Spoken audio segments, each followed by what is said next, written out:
Hey Stampers, Kim from stampingimperfection.com. Welcome to my craft room. I wanted to do a series of videos for the very beginner stamper. So if you are an experienced stamper, this video probably isn't for you.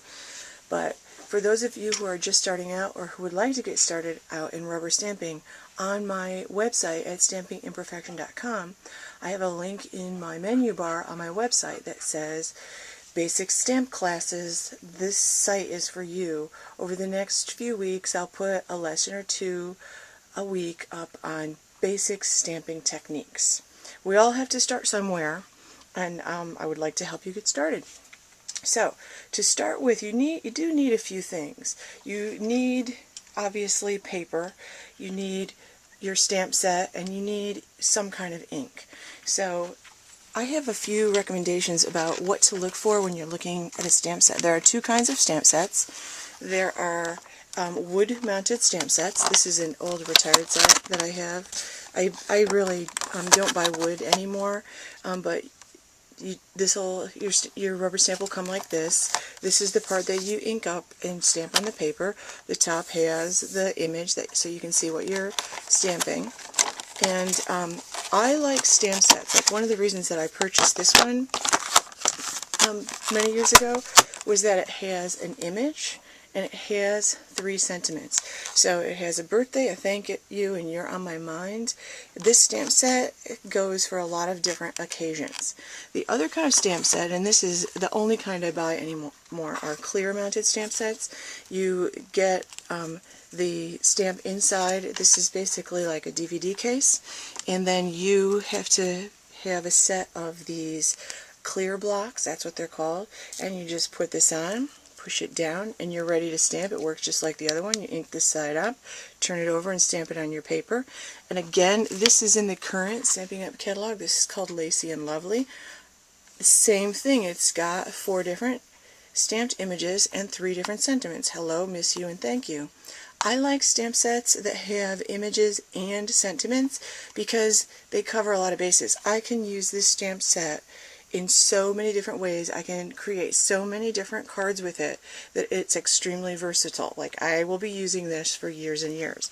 The same thing with this. This is retired from the catalog, but I will be using this for years and years because I can do so many different things with it. I can stamp the image without the sentiment. I have 3 different choices of sentiments.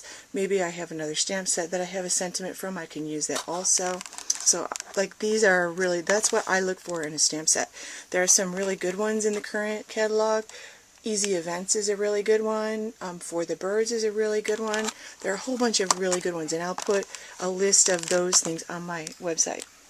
You have to start somewhere. Pick one stamp that you love, or pick one stamp set that's going to give you a lot of versatility. Now, I like the clear mount, but if you're going to purchase the clear mount, you also have to purchase blocks for yourself to mount them on, because you need to mount them in order to ink them up and stamp them. So if you're going to go the clear stamp set route, you have to actually, Stampin' Up! Sells them in sets. They have 2 sets with different sizes.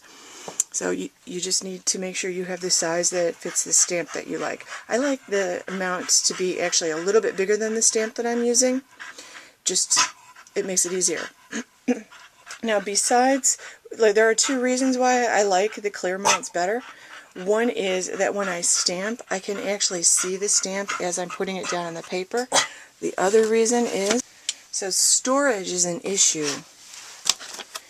One of the reasons that I think I really love the clear mounted stamp sets is because they store in a pretty skinny space. I can store 10 or 11 stamp sets in the same amount of space than I can store the wooden stamp sets, because I can only store 5 or 6 of these in the same amount of space that I can store a bunch more of those. So that's another reason why I've been moving toward the clear sets. Now, I still purchase wood stamps if I see them and love them. So to get started, you essentially need a stamp that you love, you need paper, and you need some kind of ink. There are a couple different choices. I first start with the first time I went to a Stampin' Up! Party, or the first time I placed an order, I chose one stamp pad, this right here. I chose chocolate chip stamp pad. I felt like the dark brown was actually really versatile. the black stamp pad felt a little harsh to me, so I picked, and it's called chocolate chip, let's face it. You know why I picked this one. I liked it. So I picked one stamp pad. I picked one stamp set, and I bought a set of paper and some adhesive, and that's what I needed to get started. So there are lots of good basic colors if you want to just purchase one stamp pad. Early Espresso is a nice dark deep brown color. Basic Gray is also another one. Chocolate. I would choose something like that, or you can go with the basic black. Your other option is to choose a marker. Instead of buying a stamp pad, you could purchase the same thing in a marker. And the thing about the Stamping Right markers, Stampin' Up! Cells, they have two ends. They have this little tiny end, which is fantastic for adding details to scrapbook pages and to cards. I like to do a lot of marker stuff on my cards and my scrapbook pages especially. And then they have a brush end, which is the end that you're going to use to ink up your stamp set, or your your rubber stamp, and I'll show you that. And again, you can get all the same colors, so you could get just one of the markers that you wanted. And Stampin' Up! Also sells them in groups of colors. Like if I had a little bit more money to spend, I would get a basic stamp pad or a basic color for the basic image, and then I would get a set that I could use to color in. These are the new in colors. These are sold in a set of 5, and what I like about this is I have my blue, yellow, green, and reddish colors. These are the hot new colors, and I love the papers that go along with them. So I think these are really fun, and I feel like I can color in anything with these 5 colors. So that's another really good way to go, to get yourself a set of colors, and then either a basic stamp pad or a basic neutral color that you can use for the background, and then you use these to color in. So you want something like that. Now, you're also going to need some kind of adhesive. You can use a glue stick, or you can use this. This is snail adhesive. This is like two-sided sticky tape. This is called a tape runner, or in Stampin' Up! World, this is snail adhesive. This is a fabulous thing to have. You need some means to cut your paper. To start out with, the little paper snips are great, but eventually you'll want to get yourself a really nice paper trimmer. It's just much easier to cut larger sheets of paper, and it's really easy to get it straight with that. Then, like I said, you need some paper. A nice way to start is to purchase, Stampin' Up! Has these pre-made and pre-cut cards and envelopes. You can just get this as a set and make several different cards all at one time, or as you need them for whatever event you need them. You can stamp right on these cards if you want to. So that's a good way to get started if you don't have any really good way to cut them. They also sell different color families in packages like this, where you get 4 of several different colors in the series.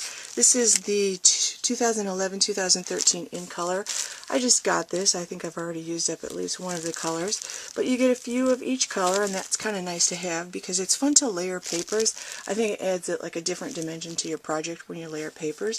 So if you want to spend a little bit more, you can do something like that. A really good place to start, and I don't remember the exact price for the cards and envelopes, but I think it's just as easy and just as inexpensive to just purchase one big package of either the Whisper White, which comes with, I think it's 40 sheets altogether in the Whisper White and 40 sheets of cardstock in the Very Vanilla. These 2 colors I love as my basic card bases, and then I use the colored papers to build on top of. It's also fun if you get some Designer Series paper. This is a special pack from the Spring Mini called Print Poetry, and these are little Designer Series paper. With Stampin' Up! The papers all come two-sided. This is my favorite one.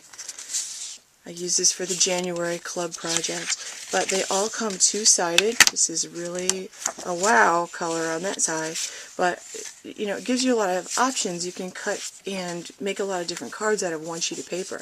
They sell these in, this is a special size for the Spring Mini, but they sell their designers, it's called Designer Series paper. It's the pattern paper, double-sided. They sell them in packages that are sheets 12 inches by 12 inches. So that's another thing you can add to your card. On my website, under the lesson 1, I'll give you what I think are the basics you need to get started. Stampingimperfection.com. Thanks for watching.